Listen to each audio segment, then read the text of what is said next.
Hello friends, स्वागत है आपका एक ब्रांड न्यू अमेजिंग सी वीडियो पे। आज हम बात करने वाले हैं जोमेटो के शेयर के बारे में। जी हाँ, तो वीडियो की शुरुआत होने से पहले आपसे रिक्वेस्ट है, अगर आप नए हुए चैनल पे तो प्लीज सब्सक्राइब कर देना, बेल नोटिफिकेशन दबा देना, जिससे आपको मेरी वीडियो सबसे पहले मिलेगी।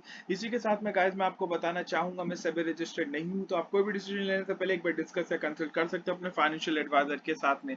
आई होप आपने सब्सक्राइब कर लिया होगा, कॉज आपके एक सब्सक्राइब से मुझे मोटिवेशन और एक स्माइल मिलती है। सो आ जाते हैं हम फटाफट से जोमेटो के चार्ट के ऊपर में। आज हमें जो क्लोजिंग देखने के लिए मिला है वो है 137।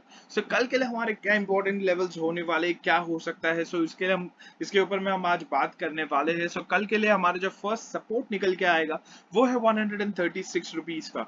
ठीक है, अगर 136 रुपीज के नीचे 30 मिनट्स के टाइम फ्रेम पे रेड कैंडल बनता है तो हमें एक गिरावट देखने के लिए मिल सकती है। बट हो सकता है जैसे ये लेवल पे है हम एक वापस से बाउंस बैक ऊपर की तरफ में देखने के लिए मिले। तो गाइस, आप कोई भी ऑर्डर प्लेस करने से पहले डेफिनेटली ये याद रखना, स्टॉप लॉस जरूर लगाना। और ऊपर की तरफ हमारा जो रेजिस्टेंस है वो है 138 का। ठीक है, जैसे 138 का लेवल ब्रेक होगा तो हमें कहता एक अच्छा बुलिश मोमेंटम ऊपर की तरफ में देखने के लिए मिल सकता है। तो आपको मालूम है बहुत ही वोलेटिलिटी है, तो प्लीज भूलना मत कि स्टॉप लॉस के साथ में ही आपको ऑर्डर प्लेस करना है।